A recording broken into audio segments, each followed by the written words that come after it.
जिस दिन तुम्हारे बच्चा माँ और बाप बन गए उस दिन तुम बाबा बन गए। और बाबा का काम क्या है? घर में चिपके रहना। बाबा माने जिसका कोई अधिकार संसार में आ सकती नहीं है, वो बाबा।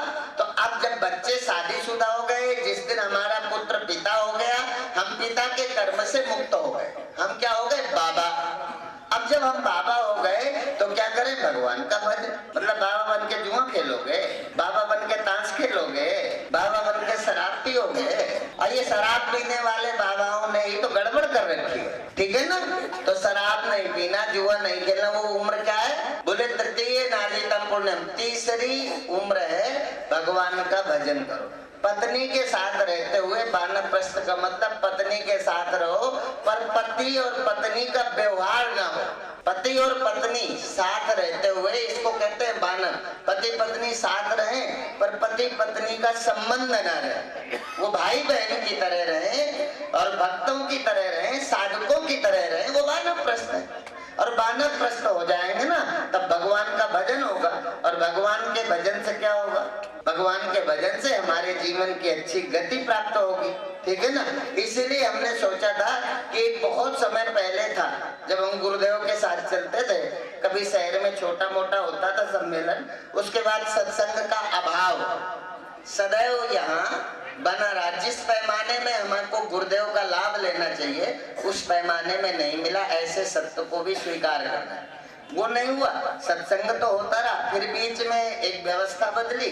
जब आश्रम का रेनोवेशन हुआ, हनुमंत लाल जी का पदार्पण हुआ, फिर सत्संग का थोड़ा प्रवाह तीव्र हुआ, फिर किन्हीं कारणों बस ना हो। फिर हमने सोचा कि ये सत्संग के बिना तो सत्संग ना होगा, तो हमारा तुम्हारा रिश्ता क्या है? हमारा तुम्हारा रिश्ता तो इसलिए है कि तुम भगवान के भक्त हो और हम भगवान के पुजारी हैं, इसलिए एक है।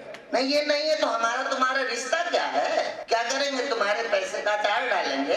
तुम्हारे पैसे को हम करेंगे क्या? तुम्हारी दीवालों को करेंगे क्या? हमारा रिश्ता तो था कि तुम भगवान के भक्त थे, हम उस भगवान के अनुयायी हैं, इसलिए दोनों का रिश्ता बन गया। तो अब बीच में एकदम से फिर सत्संग की धारा वो एकदम से टूटी। तब हमने जितेंद्र जी से कहा कि तुमने अपनी बिटिया की शादी कर ली है, अब तुम्हारा कोई ऐसा कर्तव्य शेष नहीं है गृहस्थ जीवन में, तो मैंने कहा अब तुम आ जाओ, थोड़ा थोड़ा इधर समय दो। क्योंकि हम तो लगातार प्रवास में रहते हैं, तो ये आ गए और इनके द्वारा, तो हमने कहा आप मिलकर के समिति के साथ निर्णय करो, और समिति का प्रत्येक निर्णय, समिति की सारी बात हम मानते रहेंगे, पर जहाँ सत्संग की बात आएगी और यदि उसमें कोई कहता है तो उसमें केवल हम आपकी बात मानेंगे। सत्संग के करने के लिए समिति सहमत है तो सोने में सुहागा, ये तो भगवान का वरदान है। और हमारे से गुरुदेव से जुड़े लोग सत्संग न करें, और इससे बड़ा दुर्भाग्य क्या होगा? इसलिए साल में कभी न कभी एक बड़ा आयोजन हो, क्षेत्र का समाज, ये बच्चों को संस्कार ही तो धीरे धीरे नहीं है, इसलिए असमय पर हमारे बच्चे भटक रहे हैं। धीरे धीरे हमारे प्रति जो आदर होना चाहिए हमारी संतान का नहीं है। तो हमें क्या करना है? हमें सत्संग के द्वारा, क्या राम कैसे थे, कृष्ण कैसे थे, कोई भक्त प्रहलाद कैसा था, गुरु क्या थे, उनके जीवन में क्या लाभ हुआ, और ऐसा करता हुआ यदि कोई माता पिता को प्रणाम करते, राजा दशरथ के पुत्र राम भविष्य के भगवान बन सकते हैं, तो तुम अपने माता पिता को प्रणाम करते नर से नारायण नहीं हो सकते? हो सकते हो ना नर से नारायण।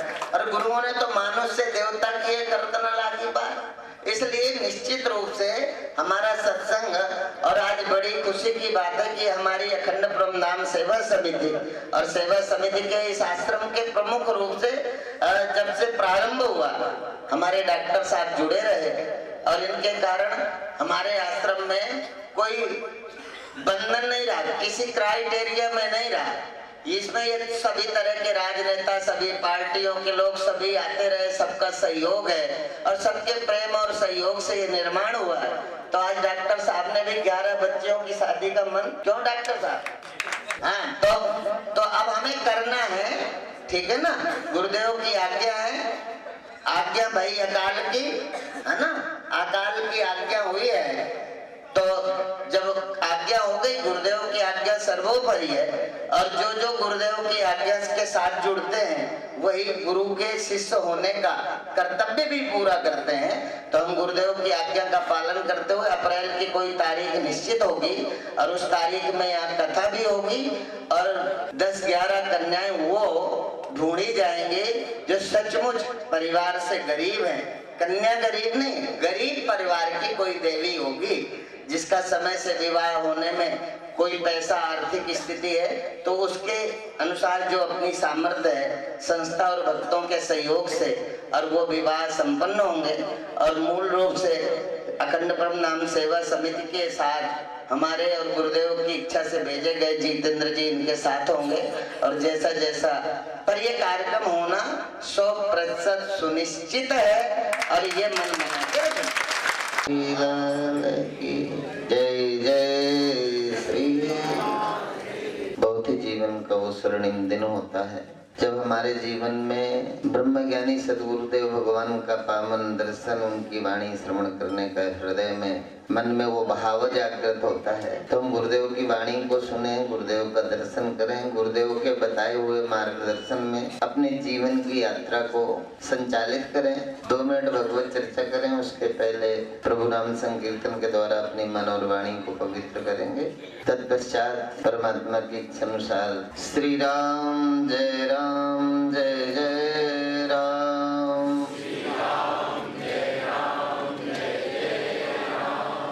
श्री राम जय राम जय जय राम,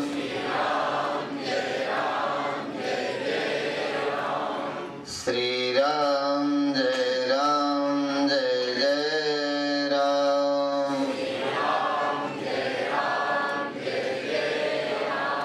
सच्चिदानंद भगवान की, सत्य सनातन धर्म की, धर्म की अधर्म का, प्राणियों में विश्व का, गौ माता की, गंगा मैया की, नर्मदा माता की।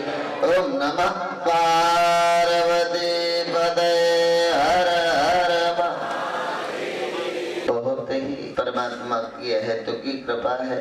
इस संसार के अनेक भूत प्राणियों में केवल मनुष्य है जो किसी के लिए जीता है। सारे पशु पक्षी अपने लिए जीते हैं। जिनके जीवन में औरों के प्रति जीने की कामना जागृत होती है, जो औरों के प्रति जीना चाहते हैं, जो किसी के जीवन में सहयोगी बनते हैं, वहाँ से हमें ये अनुभूति होती है अब हम मनुष्य हो गए। एक बंदरिया अपने बच्चे को इतना प्रेम करती है पर कभी आप भोजन डाल के देखना तो खाने के लिए बच्चे को पिटाई कर देगी, खुद खा लेगी। पर यदि बच्चा मर जाए तो जब तक सूख के न गिरे तब तक अपने सीने से लगाए रहते। ऐसी ममता किसी माँ में हो पर खाने के लिए, क्योंकि उसकी समझ नहीं। अर्थात मनुष्य है जो दूसरे के लिए जीता है, जो दूसरे के लिए जीता है उसी का नाम मनुष्य है। इसलिए मनुष्य तो वही है जो मनुष्य के लिए जिए। पशु प्रवृत्ति है वही कि आप ही चरें, न हुई इस मृत्यु तो वृथा जिए वृथा मर। मनुष्य वो है जो दूसरे के लिए जीता है, जो अपने लिए जीता है वो और कुछ है पर मनुष्य नहीं है। और मनुष्य ही है जो आत्म कल्याण के साधन को प्रशस्त कर सकता है। स्वयं को जानने के लिए क्या करना है? आत्म दीपो भव। पहले आप अपने हृदय का दीपक स्वयं जलाओ। यदि आप जलाने को तैयार नहीं हो तो कभी भी जीवन में अंधकार, इस अविद्या का नाश कब होगा?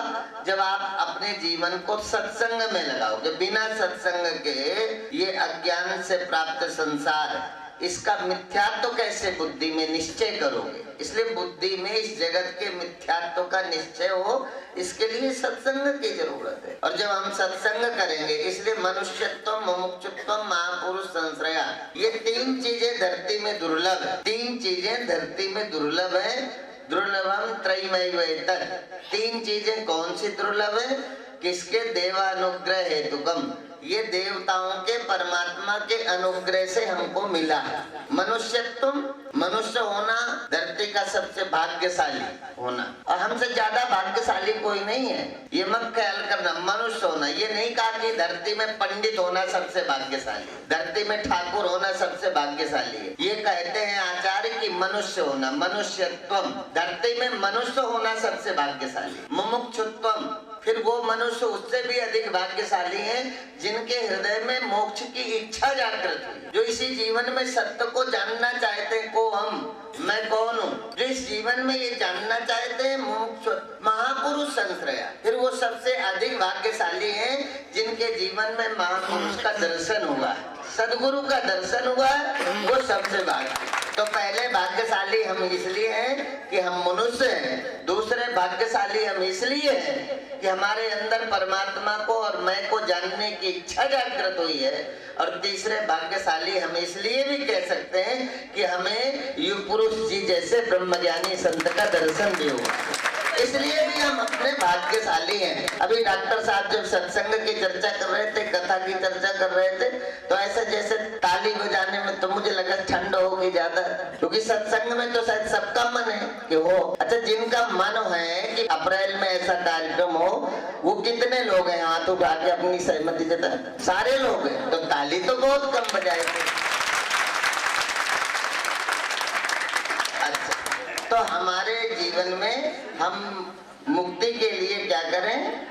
बोले मुक्ति के लिए सदगुरु का सत्संग, और कार्य किसका? चूंकि ये परमात्मा की बनाई सृष्टि है, परमात्मा की कृपा से, उनके संकल्प से एक ओम बहुत श्यामा, एक से बहुत होने की इच्छा परमात्मा ने ही, परमात्मा के अंदर ही पैदा हुई थी, और वो एक से बहुत हुए। इसलिए संसार कोई मेरा बनाया नहीं, इसलिए इससे कोई नफरत करने की जरूरत भी नहीं है। ये परमात्मा ने बनाया, परमात्मा की आज्ञा से हम कार्यरत हैं, परमात्मा का काम समझ करके हम करें। उससे क्या होगा? काम तो आपका ही है, पर यदि ये परमात्मा का मान कर करेंगे तो हम दुख से मुक्त हो जाए। और दुख ये हमारे सब मन में होता है। दुख और सुख मन का धर्म है, जन्मना और मरना ये शरीर का धर्म है। और बुद्धि जो हमें मिली है, इस बुद्धि से हमें क्या? इस बुद्धि से सत विवेचनी, सत्य क्या है, असत क्या है, इसको ठीक से जानना। इसलिए मनुष्य होने की सार्थकता, मनुष्य इसलिए हम नहीं है कि हमको किसी ने दो पैर हैं इसलिए हम मनुष्य हैं। मनुष्य हम इसलिए भी नहीं है कि हमारी दो आंखें हैं। मनुष्य हम इसलिए भी नहीं है कि हम बोल लेते हैं, हम गीता पढ़ लेते हैं। मनुष्य केवल इसी का नाम नहीं है, मनुष्य की एक परिभाषा है। जैसे साधु की एक परिभाषा है। साधु कौन? जो सहज दुखियों को देख करके जिसका हृदय दुख से भर जाता हो। पर दुख द्रवई सो संत पुनीता। संत कौन है? जो दूसरे के दुख से जिसका हृदय द्रवित होता हो, वो साधु है। साधु कौन है? जो खजूर की तरह। साधु वो है जो वृक्ष की तरह फलता है, और स्वयं के लिए नहीं, समाज के लिए। जो नदी के लिए बहता है उसका। मनस से कम वचस से कम कर्मण्य कम महात्मना। ऐसा महात्मा, महात्मा कौन है? जो नदी की तरह, जो वृक्ष की तरह, जो सब कुछ समाज के लिए, जिसके जीवन में अपना कोई दुख रहा नहीं है पर समाज को दुखी देखता है। इसलिए किसी संत ने कहा, भैया उन्होंने अपने समाज को क्या कहा? जो गुरुजनों से प्रेम करते थे, गुरुजनों ने कहा, भैया हमने ली है सब कुछ देकर, तुम हमसे सस्ती ले लो। हमने ली है सब कुछ देकर, तुम हमसे सस्ती ले लो, थोड़ा थोड़ा मस्ती ले लो। थोड़ा थोड़ा मस्ती ले लो, हमने ली है सब कुछ देकर, तुम हमसे सस्ती ले लो। ठीक है ना? तो कहते हैं आहार निद्रा भय मैथुनंच समान में तत् पशुभिर नराणाम धर्मो इतेषाम अधिको विशेषा धर्मेण हीना पशुभि सम। आहार निद्रा भय मैथुनंच। खादते मोदते नित्यम सुनका सुकरा तथा। खाना पीना, प्रजनन और खेलना, ये सब एक जैसा है ना। समान में तत् पशुभिर नराणाम। बच्चे हम पैदा करते हैं तो कोई जानवर भी कर लेता है। खाते पीते हमें तो कोई जानवर भी खाता पीता है। हम सोते हैं तो कोई जानवर भी सोता है। क्वांटिटी थोड़ी कम ज्यादा हो सकती है। कोई 1 केजी खाता है, कोई 10 केजी खाता है, कोई 250 ग्राम खाता है। जो जिस योनि में जन्मा है उसके अनुसार उसकी डाइट फर्क हो सकता है, सोने का फर्क हो सकता है, पर सोते सभी हैं, जगते सभी हैं। और मेल फीमेल के संयोग से सबके संतान होती है। बिना मेल फीमेल के तो संतान हो नहीं, तो सब संयोग है। तो कहते हैं समान में तत् पशुभिर नराणाम। ऐसा तो जानवर और मनुष्य में भी एक जैसा घटता है। फिर इस मनुष्य की इतनी महिमा क्यों गाई गई? बोले इसके जीवन में धर्मो हितेषाम अधिको विशेषा। जिसके जीवन में धर्म है। धर्म का एक स्वरूप है दया, धर्म का एक स्वरूप है करुणा, धर्म के एक स्वरूप है सहिष्णुता। धर्म केवल इतनी नहीं, धर्म है दूसरे के दुख से जिसका हृदय द्रवित होता हो, समझो कि ये धर्मात्मा है। क्योंकि द्रवित होता है, किसी के दुख को हम देख नहीं सकते, इसलिए तो हम मनुष्य हैं, इसलिए हम भक्त हैं। और इसीलिए परित्राणाय साधूनां विनाशाय च दुष्कृतां धर्म संस्थापनार्थाय संभवामि युगे युगे। परमात्मा ने क्या कहा? बोले धर्म संस्थापना, धर्म की स्थापना के लिए परमात्मा अवतार कब लेते हैं? बोले परित्राणाय साधूनां। जब ऐसे भक्तों को दुख होता है, जब साधुजन सृष्टि में सताए जाते हैं, परित्राणाय साधूनां विनाशाय च दुष्कृतां, ऐसी दुष्प्रवृत्तियों के विनाश के लिए भगवान अवतार लेते हैं। जो धर्म को नहीं मानते, संत को नहीं मानते, गुरु को नहीं मानते, जो व्यवहारिक धरातल में नैतिक मूल्यों को अपना आदर्श नहीं मानते, जब इस सृष्टि में धर्म का समूल पतन हो जाता है, तब भगवान यदा यदा हि धर्मस्य ग्लानिर्भवति भारत अभ्युत्थानम् अधर्मस्य तदात्मानं सृजाम्यहम्, तब भगवान आते हैं। ठीक है ना? तो इसलिए आहार निद्रा भय मैथुनम। तो ऐसे ही महात्मा जी थे, तो रोज जब सत्संग में बैठते थे तो कहते थे मनुर्भव मनुर्भव मनुर्भव। वो कथा करने बैठते, उनका मंगलाचरण यहीं से शुरू होता कि उपस्थित जन समुदाय को वो समझाने बैठते तो कहते थे मनुष्य बनो, मनुर्भव, मनुष्य बनो, मनुष्य बनो। जब रोज महात्मा जी से सुनते थे, तब उसी सभा से एक कोई बुद्धिमान पढ़ा लिखा व्यक्ति होगा, वो उठा, बोले महात्मा जी तुम्हारी कथा सुनने कोई गाय भैंस कुत्ता आता है क्या? हम मनुष्य नहीं दिखते आपको? रोज आप कहते हो मनुर्भव मनुर्भव, हम आपको मनुष्य नहीं दिखाई देते? हम रोज आपकी कथा सुनने आते हैं, कोई कुत्ता तो नहीं आता, कोई गधा तो नहीं आता, तो आप मनुर्भव बार बार आप हमको कहते हो मनुष्य बनो, तो हम मनुष्य बने। तो मनुष्य के लिए जब चर्चा हुई तो महात्मा जी ने कहा भाई मुझे जो दिखता है मैंने कह दिया, जैसा मुझे दिखता है आप आ जाओ इस जगह से, व्यासपीठ से बैठ करके देखो।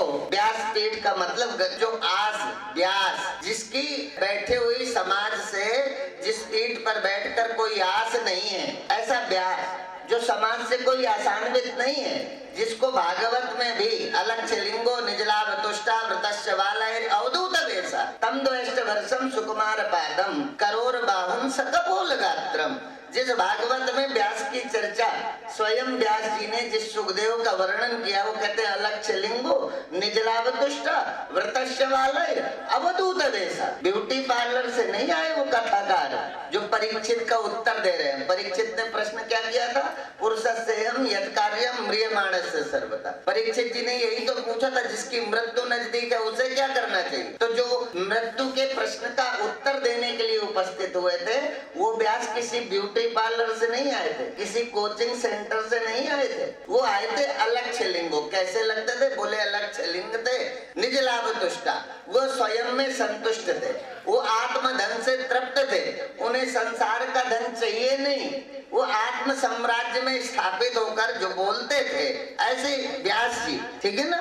तो कहते हैं मनुर्भव जब कहा तो उसको बुला करके मंच से महात्मा जी ने कहा आप आ जाओ, जो मुझे दिखता है मैंने कह दिया। अब महात्मा जी जब ऊपर आए कथा को, तो महात्मा जी ऊपर जब वो आया भगत, तो महात्मा जी ने एक अपना चद्दर उठाया, सिद्धपट था उनके पास, और वो भगत के शरीर पे डाल दिया। भगत के शरीर पर डाला और कहने लगे देख लो अब जो दिखता है। जैसे शरीर पर डाला तो वहां बैठे हुए माताएं और पुरुष जितने थे सबके सब खत्म हो गए।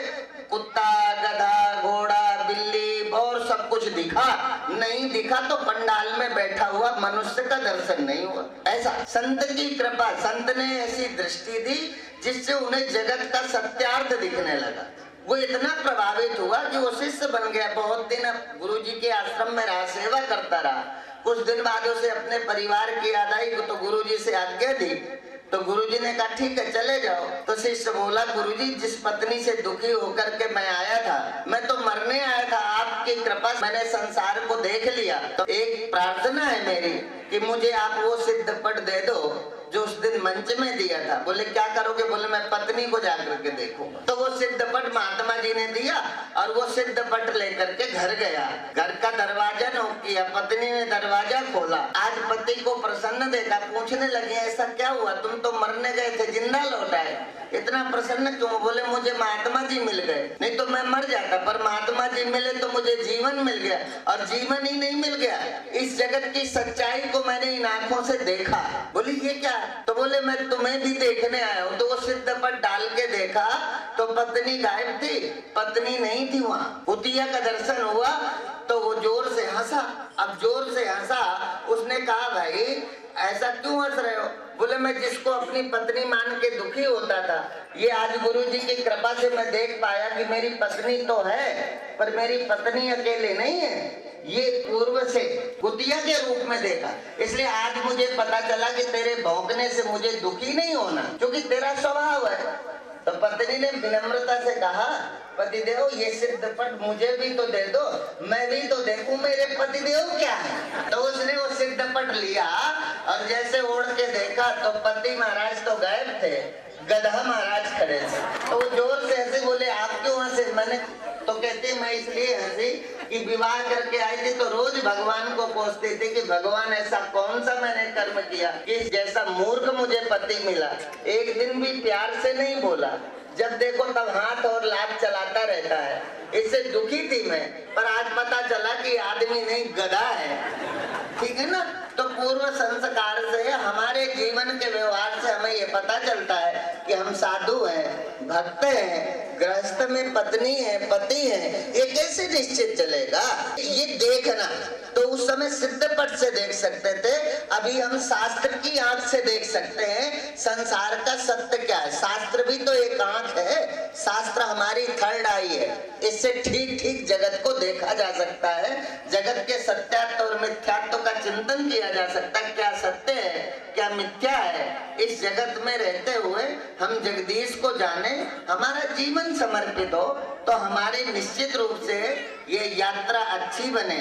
सत्संग का मतलब है सत्संग, सत्य के साथ संग हो जाए, समझ लो हम सत्संग में गए। यदि हम सत्य के साथ हमारा जीवन का संग नहीं होता, हम सत्संग में कहाँ हैं? सत्संग का तो मतलब ही है कि सत्य के साथ हमारा साथ हो, संसार के साथ नहीं। और सतनाम परमात्मा, सतनाम भगवान, सतनाम गुरु, ठीक है ना?